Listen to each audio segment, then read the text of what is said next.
Kembali di News Pagi pemirsa, konten kreator Gunawan Setbor asal Sukabumi, Jawa Barat yang viral di media sosial ditangkap polisi. Konten kreator yang memiliki joget khas ayam patok diciduk petugas karena diduga mempromosikan judi online.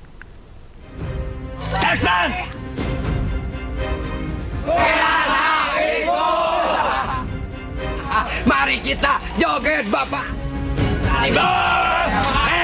Melalui akun media sosialnya, Gunawan alias Gunawan Setbor bersama timnya yang merupakan warga kampung Margasari, Desa Bojong Kembar, Kabupaten Sukabumi melakukan joget bersama-sama saat siaran langsung.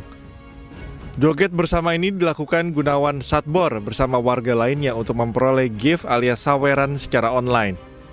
Semakin banyak saweran yang diperoleh, maka Gunawan Setbor dan timnya akan lebih bersemangat joget dan semakin lama menggelar live. Namun konten kreator Gunawan Setbor kini berhadapan dengan hukum karena diduga mempromosikan judi online. Gunawan Setbor ditangkap polisi pada hari Kamis 31 November 2024. Hal ini dibenarkan oleh Kapolres Sukabumi AKBP Samian. Selain Gunawan, beberapa anggota timnya juga diperiksa polisi.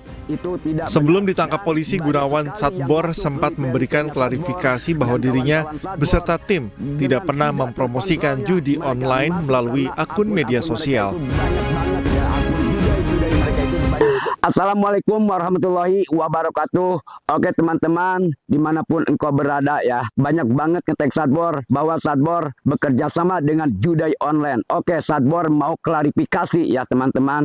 Jadi itu tidak benar ya. Jadi Setbor mau klarifikasi, itu tidak benar bahwa Setbor dan tim-tim Setbor dan karyawan-karyawan Setbor dan tim-tim Setbor tidak bekerja sama dengan judi ya. Jadi teman-teman, jadi Setbor mau klarifikasi ini ya. Usai Gunawan Setbor ditangkap polisi, perkampungan Babakan Baru di Kabupaten Sukabumi, Jawa Barat mendadak sepi.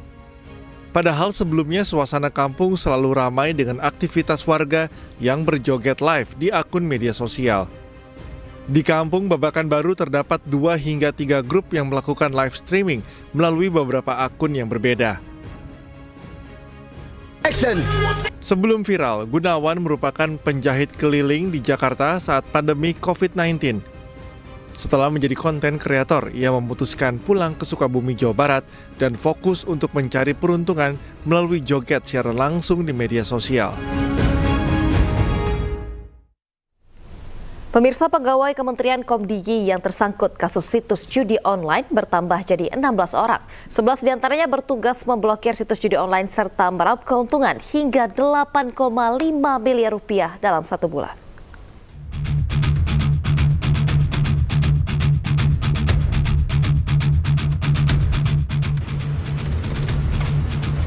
Direktorat Reserse Kriminal Umum Polda Metro Jaya menangkap 16 tersangka terkait situs judi online.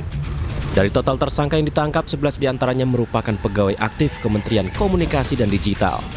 Mereka ditangkap lantaran menyalahgunakan wewenang pemblokiran situs judi online sebanyak 5.000 situs. Namun yang dilaporkan untuk diblokir hanya 4.000 situs judi online saja. Sisanya, sebanyak 1.000 situs judi online lolos dari pemblokiran dan dijaga oleh tersangka pegawai Kementerian Komdigi. Sementara keuntungan yang didapat dari situs judi online tersebut, tersangka meraup uang senilai 8,5 miliar rupiah dalam sebulan. Fokus hari ini kegiatan penggeledahan. Ya. Ini terkait apa Pak? Penggeledahan terkait apa? Lokasi yang terkait di online ya. Tersangka berapa? Iya. Nanti ya. Jumlah tersangka. Iya. Sebelumnya 2 lokasi telah digeledah polisi, diantaranya markas situs judi online di kantor satelit Ruko Rose Garden 5, Galaksi Bekasi Selatan, Kota Bekasi, Jawa Barat. Polisi menemukan sejumlah barang bukti, diantaranya belasan komputer yang diduga dioperasikan tersangka sebagai situs judi online. Tak sampai di situ, polisi pada Jumat malam juga menggeledah kantor Kementerian Komunikasi dan Digital. Dalam penggeledahan, 4 tersangka yang merupakan pegawai Komdigi sudah memakai baju tahanan. Penggeledahan ini dilakukan polisi di sejumlah ruangan yang ada di lantai 2 dan 3 Kementerian Komdigi. Hasilnya, polisi mengamankan tumpukan berkas yang berada di dalam kotak kontainer. Tim Liputan iNews melaporkan. Setelah berulang kali mangkir, penyidik Jaksa Agung Muda Pidana Khusus atau Jampitsus menangkap mantan Dirjen Perkeretaapian Kementerian Perhubungan Prasetyo Budi Cahyono. Penangkapan ini dilakukan atas dugaan korupsi pembangunan jalan kereta api Bestiang Langsa yang merugikan negara sebesar 1,1 triliun rupiah.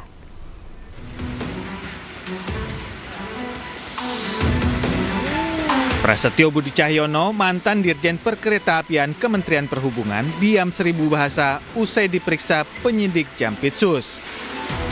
Penangkapan Prasetyo dilakukan karena tersangka melakukan korupsi saat masih menjabat sebagai Dirjen Perkeretaapian Kemenhub.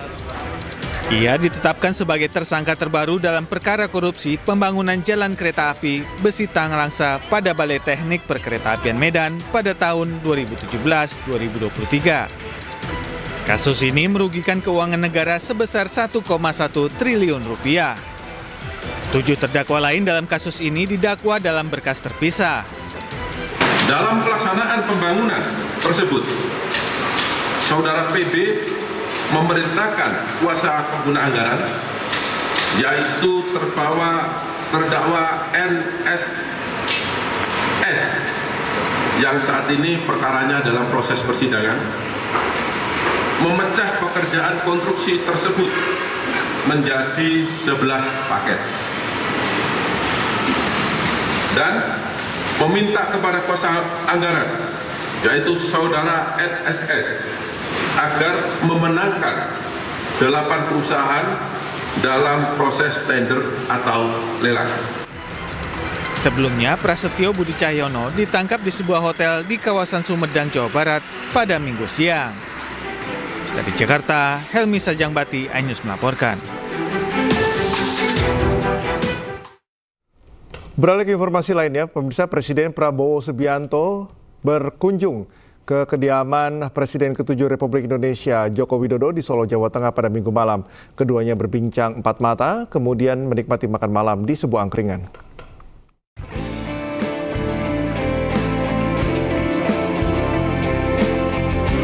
Presiden ke-8 Republik Indonesia Prabowo Subianto bertandang ke kediaman Presiden ke-7 Republik Indonesia Joko Widodo di Solo, Jawa Tengah. Kemana, Pak? Rencana kemana, Pak? Kemana? Acara apa, Pak? Saya nggak tahu jalan di Solo. Setelah berbincang empat mata, keduanya langsung keluar menuju tempat makan untuk menikmati makan malam bersama. Prabowo dan Jokowi naik dalam satu mobil ke Wedangan Omah Semar.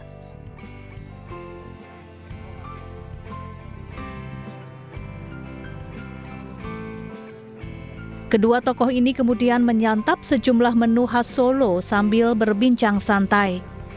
Di tempat ini pula Prabowo pernah bertemu Gibran Rakabuming Raka saat Gibran masih menjabat sebagai wali kota Solo. Sebelum bertemu Jokowi malam ini, Prabowo sebelumnya melakukan kunjungan kerja ke Merauke, Papua Selatan dan Denpasar, Bali. Dari Solo, Jawa Tengah, Septiantoro, iNews melaporkan. Presiden Prabowo Subianto melaksanakan kunjungan kerja perdananya ke Desa Telaga Sari, Distrik Kurik, Kabupaten Merauke, Papua Selatan. Prabowo meninjau langsung lumbung pangan nasional dalam rangka percepatan swasembada pangan berkelanjutan.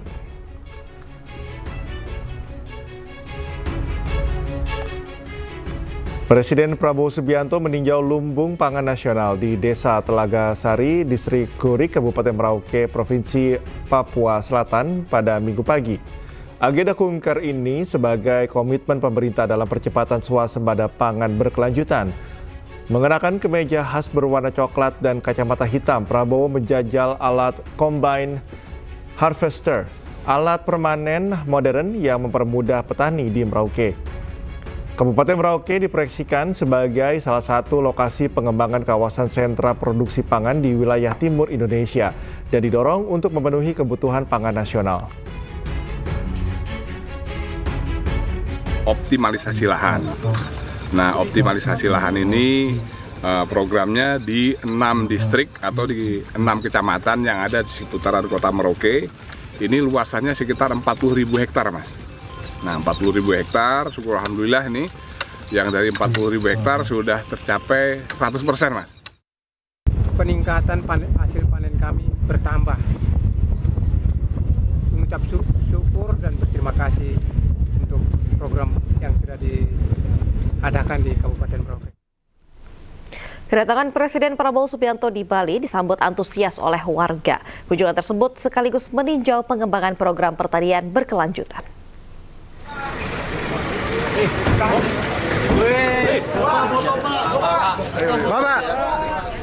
Usai melakukan kunjungan ke Merauke, Papua Selatan, Presiden RI Prabowo Subianto melanjutkan lawatannya ke Bali untuk meninjau pengembangan program pertanian berkelanjutan.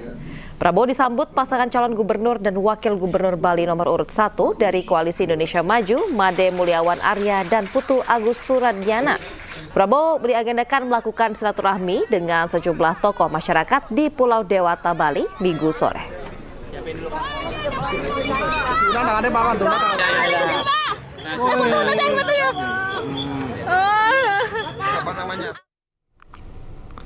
Sementara Wakil Presiden RI Gibran Rakabuming Raka mengunjungi Benteng Van den Bosch atau yang dikenal dengan Benteng Pendem di Ngawi, Jawa Timur. Dalam kunjungannya, Gibran juga membagikan tas dan susu gratis kepada ratusan pelajar SD.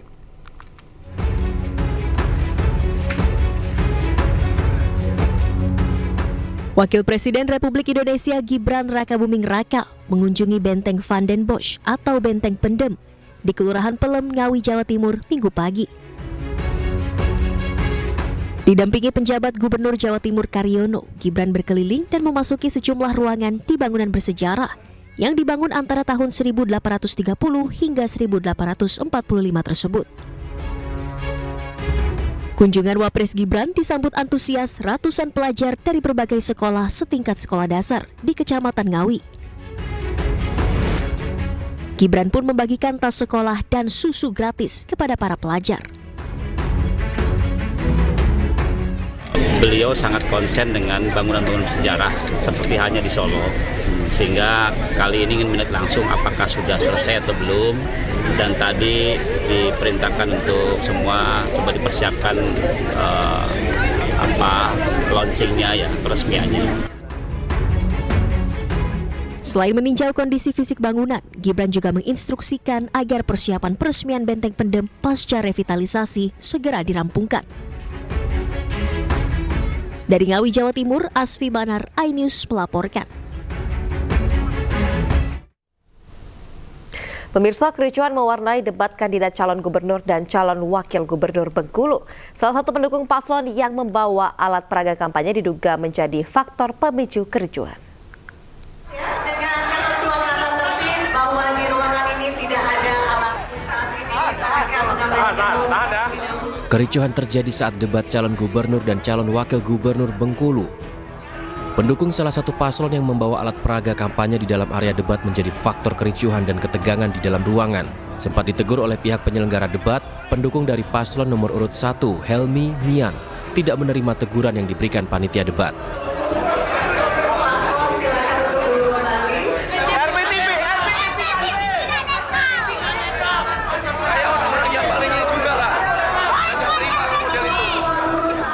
Pendukung sempat bersorak dan menolak APK-nya diamankan penyelenggara debat.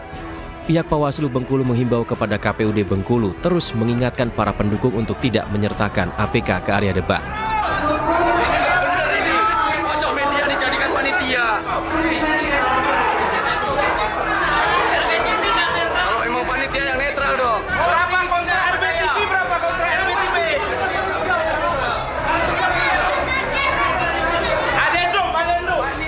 Kita berharap ya semuanya tertib, jangan sampai ada saling provokasi dan lain-lain. Paling itu kalau dari Bawaslu kan tetap mengawasi. Kita berharap debat tidak terganggu dengan saling provokasi dan lain-lain. Pokoknya kita jaga ketertiban lah, biar semuanya substansinya dapat. Akibat kericuhan ini, debat sempat terhenti dan kembali dilanjutkan hingga akhir tanpa ada kericuhan lebih lanjut. Adapun paslon yang mengikuti debat yakni Helmi Hasan yang merupakan mantan wali kota Bengkulu 2 periode dan pasangannya Mian merupakan Bupati Bengkulu Utara 2 periode.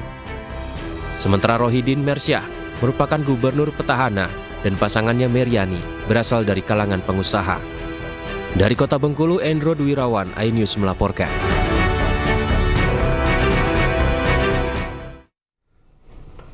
Viral di media sosial, pasangan calon Bupati Indramayu nomor urut 3, Nina Agustina, diduga diadang oleh kubu calon bupati lain di daerah Sukra, Indramayu, Jawa Barat.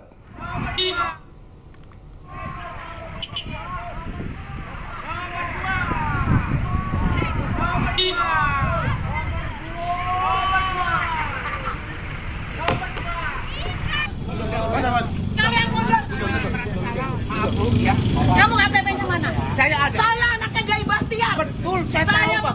Saya pendukung ibu pertama, yang pertama pendukung. Kenapa kamu menyegat saya kayak gini? Bukan menyegat, siapa yang menyegat? Enggak ada yang menyegat. Semuanya tadi kalian dua-dua begini ngapain? Calon Bupati Indramayu nomor urut 3, Nina Agustina, bersih tegang dengan segerombolan orang yang mengenakan kaos bergambar pasangan calon Bupati nomor urut 2, Luki Hakim Syaifuddin, di Desa Tegal Taman, Kecamatan Sukra, Kabupaten Indramayu.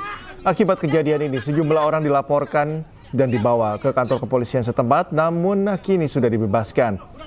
Menanggapi hal ini, Cabub Nina Agustina membenarkan adanya dugaan penghadangan oleh sekelompok kubu Cabub nomor urut 2, Luki Hakim. Sementara Cabub Luki membantah adanya penghadangan tersebut. Dan kumpulin semuanya. Saya mau sholat asar, ya. Saya mencari masjid dulu sambil jalan. Di depan saya udah lihat, wah ini ada motor berjajar dengan seragam ataupun kaos warna putih yang saya tahu pasti bukan kaos saya. Dan karena memang udah dari jauh udah kelihatan ada dua gitu. Dan di situ ada rumah yang saya belum tahu kalau itu bengkel atau apa.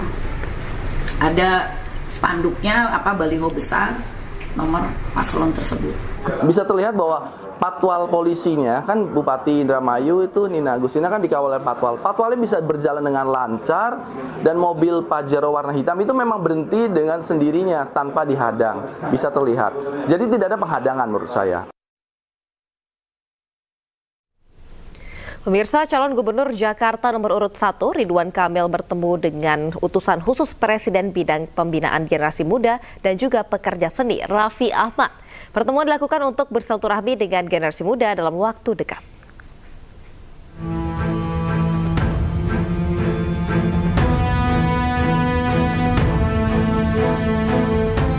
Calon Gubernur Jakarta nomor urut 1, Ridwan Kamil, melakukan pertemuan dengan utusan khusus Presiden bidang pembinaan generasi muda dan pekerja seni, Raffi Ahmad.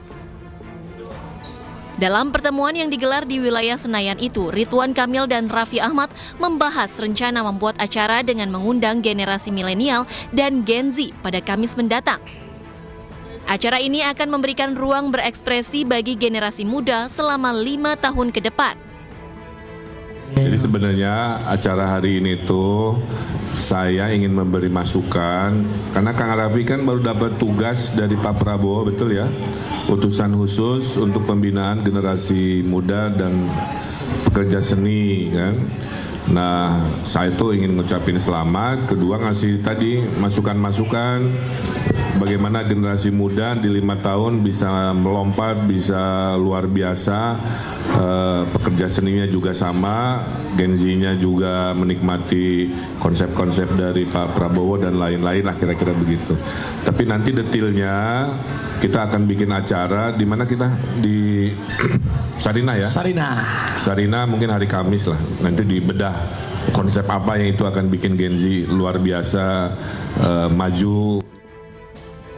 Pada kesempatan yang sama, Raffi Ahmad menyebut dirinya perlu banyak belajar kepemimpinan dari sosok Ridwan Kamil saat ditanya awak media soal dukungannya di Pilgub Jakarta. Kayaknya rasanya saya nggak perlu mempromosikan karena semua orang rasanya udah tahu gimana saya sama Pak Emil ya. Jadi yang saya bilang tadi, mau raga saya terpisah, Pak Emil di mana, orang-orang udah tahu lah hatinya saya pasti untuk Pak Ridwan Kamil karena beliau ini ya gimana orang yang ada di hidup saya udah terlalu dalam, jadi saksi nikah di Bandung setiap tahun kalau Lebaran aja saya pasti waktu beliau masih menjabat di Bandung dari wali kota gubernur aja saya selalu sama beliau gitu. Jadi nggak usah saya omongin, udah hati saya memang untuk Pak Ridwan Kamil karena hatinya beliau juga orang yang baik. Insya Allah Allah pun akan memberikan jalan yang terbaik untuk Pak Emil. Selain mengobrol, keduanya juga makan siang bersama di kawasan Senayan. Dari Jakarta, Salam Rahmat, Yudi Permana, iNews melaporkan. Gelar kampanye akbar perdana paslon nomor urut 3 Pramono Rano dihadiri oleh ribuan pendukung. Kampanye akbar bertajuk Festival Menyala. Pram dan Rano hadir disambut riuh para pendukung.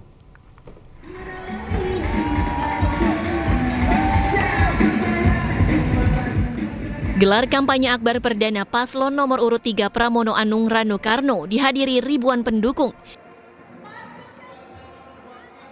Kampanye akbar yang diadakan di kawasan internasional Velodrome Rawamangun, Jakarta Timur ini bertajuk Festival Menyala.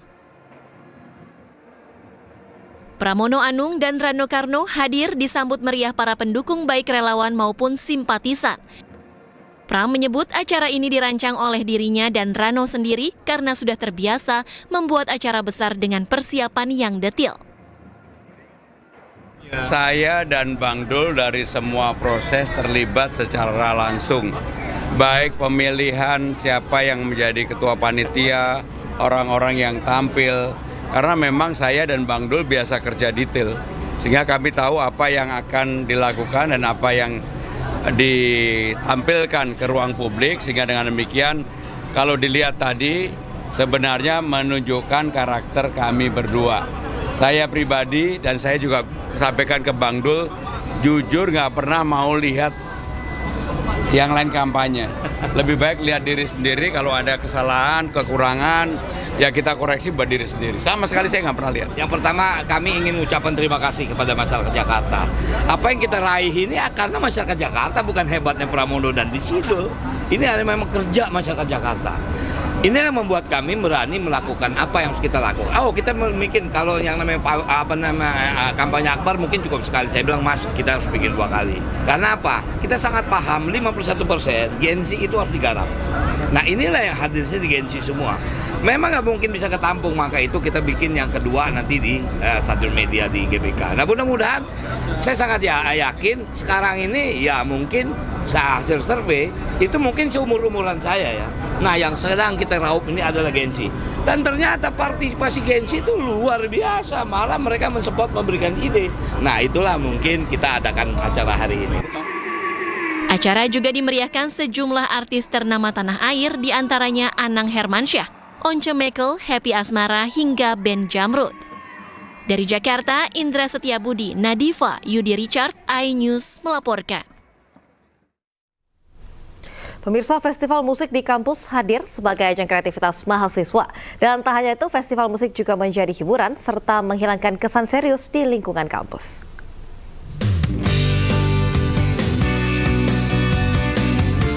Setelah sekian lama vakum, ajang musik ikonik dan sempat memberi warna dalam aksi pertunjukan di era 80-an hingga 90-an, Student Night Festival Sabtu 2 November kemarin kembali digelar di Fakultas Ilmu Sosial dan Ilmu Politik Universitas Indonesia.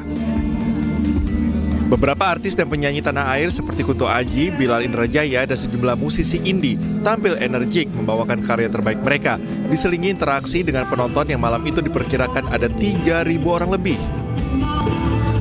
Ajang Student Night merupakan event yang coba dibangkitkan lagi oleh FISIP UI agar ada warna lain dalam kegiatan belajar dan mengajar, serta sedikit menghilangkan kesan serius di lingkungan kampus. Tentu yang pertama adalah memberikan kesempatan untuk mahasiswa-mahasiswa di FISIP untuk mengartikulasikan bakatnya, minat dan bakatnya. Lalu yang kedua menghadirkan musik-musik dari luar yang fresh, yang segar, sebagai bagian dari upaya untuk menjadikan kampus itu punya kesan yang lebih ceria, lebih hype kalau anak-anak muda sekarang. Ini untuk mengimbangi kesan kampus yang selama ini serius, sem gitu ya. Nah ini kita kasih warna lain dari kampus.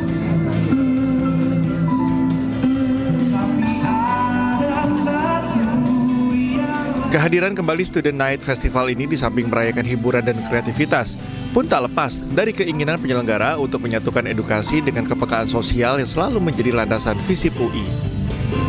Dari Depok, Jawa Barat, Nur Aryadin, iNews melaporkan.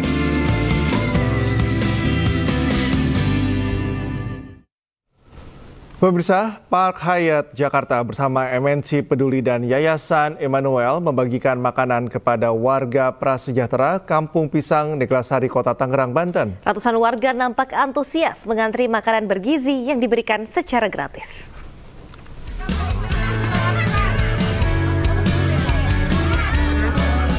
Makanan hotel layak konsumsi dibagikan secara gratis kepada warga prasejahtera dan anak-anak di Kampung Pisang, Neglasari, Kota Tangerang, Banten.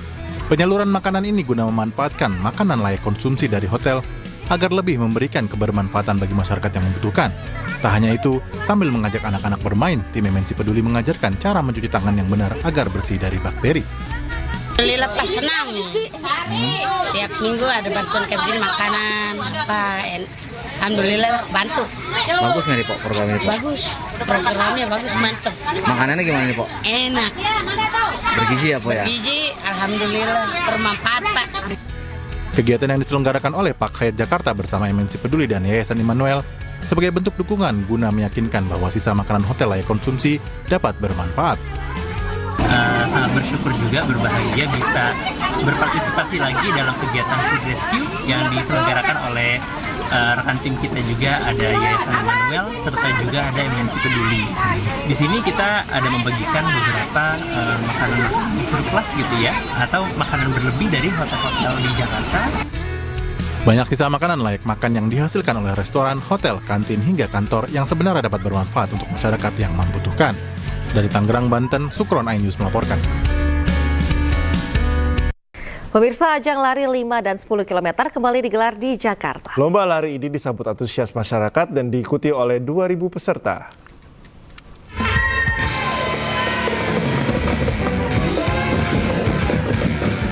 Salonpas kembali menggelar Salonpas Sport 10K di tahun 2024 dengan nomor lari 5 km dan 10 km bertempat di Taman Mini Indonesia Indah, Jakarta. Sebanyak 2.000 peserta meriahkan Salonpas Sport 10K 2024 dan memperebutkan total hadiah sebanyak Rp150 juta. Taman Mini Indonesia Indah kembali dipilih sebagai lokasi Salonpas Sport 10K karena memiliki jalur yang nyaman dan juga steril dari kendaraan sehingga menambah kenyamanan dan keamanan para pelari. Taman Mini itu jalannya tidak bergelombang, cukup rata, datar, dan bisa digunakan oleh para pelari yang akan mengikuti Salonpas Sport 10K ini untuk bisa mengoptimalkan performance mereka. Selain itu juga karena tidak ada kendaraan yang bisa berseliweran di dalam Taman Mini, itu sangat amat membantu memberikan keamanan kepada para pelari kita semua. Salonpas ini menjadi brand yang memang sudah bersahabat dengan kami. Kami ingin memperlihatkan kepada semua brand-brand bahwa kami itu kawasan yang memang cukup representable dan cukup safety untuk berlari. Dan di saat berlari itu pun teman-teman runner bisa melihat sambil belajar nih anjungan-anjungan di sini, bisa melihat museum, dan yang pasti Jakarta kawasan yang nyaman dan zona hijau seperti ini hanya di Taman Mini. Sebagai bagian dari event, Salonpas juga menyediakan berbagai booth dengan fasilitas relaksasi dan juga hiburan yang bisa dinikmati para pelari setelah menyelesaikan race. Dari Jakarta, Hamzah Hasibuan, Seto Pratomo, iNews melaporkan. Pemirsa, PSSI mengeluarkan sistem baru bagi supporter yang ingin menyaksikan laga Timnas Indonesia di Stadion Utama Gelora Bung Karno, Jakarta. Supporter wajib memiliki Garuda ID jika ingin membeli tiket pertandingan Timnas Indonesia.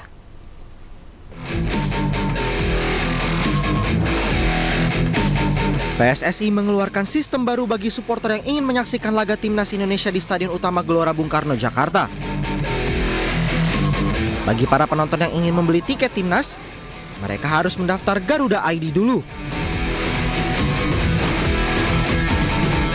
Untuk mendaftar, supporter harus masuk ke website PSSI yaitu pssi.org. Kemudian klik banner untuk daftar Garuda ID. Lalu isi email dan kata sandi, kemudian klik daftar. Lalu masukkan kode OTP yang dikirim ke email yang terdaftar untuk verifikasi. Selanjutnya unggah foto KTP dan isi data diri sesuai KTP. Kemudian unggah foto selfie untuk registrasi pengenalan wajah dan klik lanjut. Tunggu sampai proses verifikasi selesai. Jika proses verifikasi gagal, segera cek ulang data diri.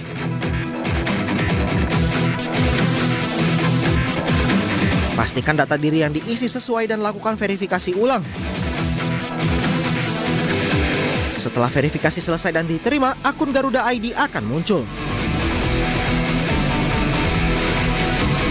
Namun jika masih kesulitan untuk registrasi melalui website, PSSI menyediakan 24 titik pendaftaran Garuda ID di Jakarta untuk mengakomodir antusiasme dari para pendukung Timnas Indonesia.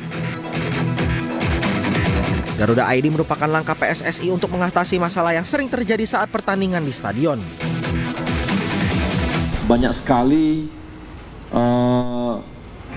supporter atau penonton yang masuk ke lapangan yang kami lihat di luar dari kapasitas yang ada. Yang kedua, juga kejadian ketika ada penonton atau supporter yang menonton ataupun mau menonton, dia bawa tiketnya, ternyata tiketnya udah pernah dipakai. Dari dua kejadian tersebut, dan kita lihat juga di GBK itu penuh banget penontonnya atau supporternya. Pak Ketum itu, Pak Erick Thohir, melihat bahwa ini terlalu banyak masuk, ini berbahaya. Peningkatan ini diberlakukan untuk laga Timnas Indonesia melawan Jepang dan Arab Saudi pada bulan November, dimulai dari pembelian tiket hingga saat di stadion, agar supporter yang datang bisa aman dan nyaman menyaksikan skuad Garuda berlaga. Dari Jakarta, Tim Liputan iNews melaporkan.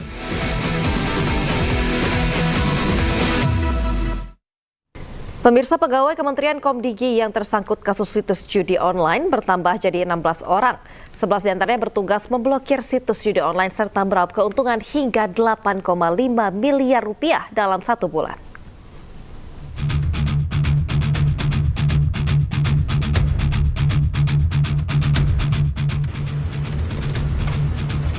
Direktorat Reserse Kriminal Umum Polda Metro Jaya menangkap 16 tersangka terkait situs judi online. Dari total tersangka yang ditangkap, 11 diantaranya merupakan pegawai aktif Kementerian Komunikasi dan Digital. Mereka ditangkap lantaran menyalahgunakan wewenang pemblokiran situs judi online sebanyak 5.000 situs. Namun yang dilaporkan untuk diblokir hanya 4.000 situs judi online saja. Sisanya, sebanyak 1.000 situs judi online lolos dari pemblokiran dan dijaga oleh tersangka pegawai Kementerian Komdigi. Sementara keuntungan yang didapat dari situs judi online tersebut, tersangka meraup uang senilai 8,5 miliar rupiah dalam sebulan. Fokus hari ini kegiatan penggeledahan. Ya. Ini terkait apa, Pak? Penggeledahan terkait apa? Lokasi yang terkait judi online ya. Tersangka berapa? Iya. Nanti ya. Jumlah tersangka. Iya. Sebelumnya 2 lokasi telah digeledah polisi, diantaranya markas situs judi online di kantor satelit Ruko Rose Garden 5, Galaksi Bekasi Selatan, Kota Bekasi, Jawa Barat. Polisi menemukan sejumlah barang bukti, diantaranya belasan komputer yang diduga dioperasikan tersangka sebagai situs judi online. Tak sampai di situ, polisi pada Jumat malam juga menggeledah kantor Kementerian Komunikasi dan Digital. Dalam penggeledahan, 4 tersangka yang merupakan pegawai Komdigi sudah memakai baju tahanan. Penggeledahan ini dilakukan polisi di sejumlah ruangan yang ada di lantai 2 dan 3 Kementerian Komdigi.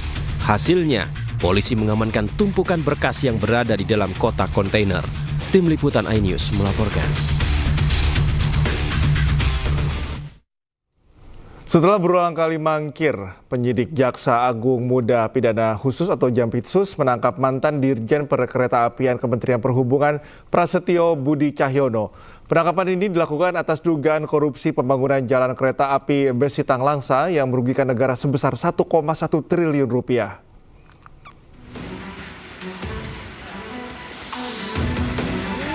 Prasetyo Budi Cahyono, mantan Dirjen Perkeretaapian Kementerian Perhubungan, diam 1000 bahasa usai diperiksa penyidik Jampitsus.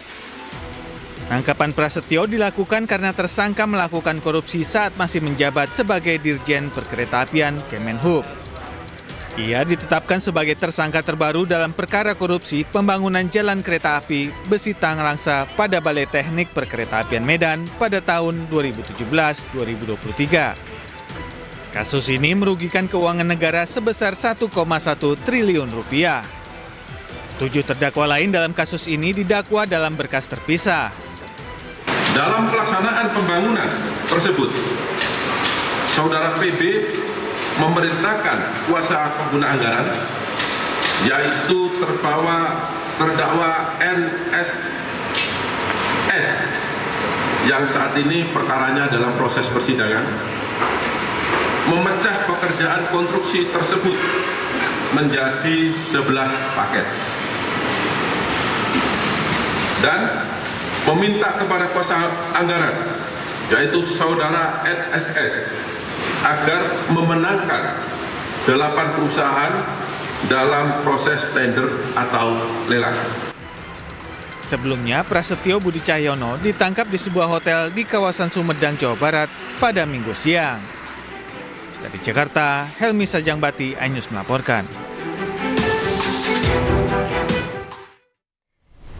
Pemirsa, Presiden Prabowo Subianto berkunjung ke kediaman Presiden ke-7 Republik Indonesia Joko Widodo di Solo, Jawa Tengah, Minggu malam. Keduanya berbincang 4 mata, kemudian menikmati makan malam di angkringan.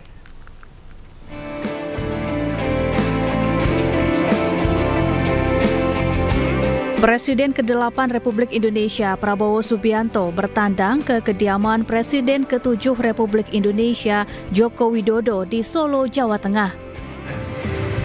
Kemana Pak? Rencana kemana Pak? Kemana? Acara apa Pak? Saya nggak tahu jalan di Solo. Setelah berbincang 4 mata, keduanya langsung keluar menuju tempat makan untuk menikmati makan malam bersama. Prabowo dan Jokowi naik dalam satu mobil ke Wedangan Omah Semar.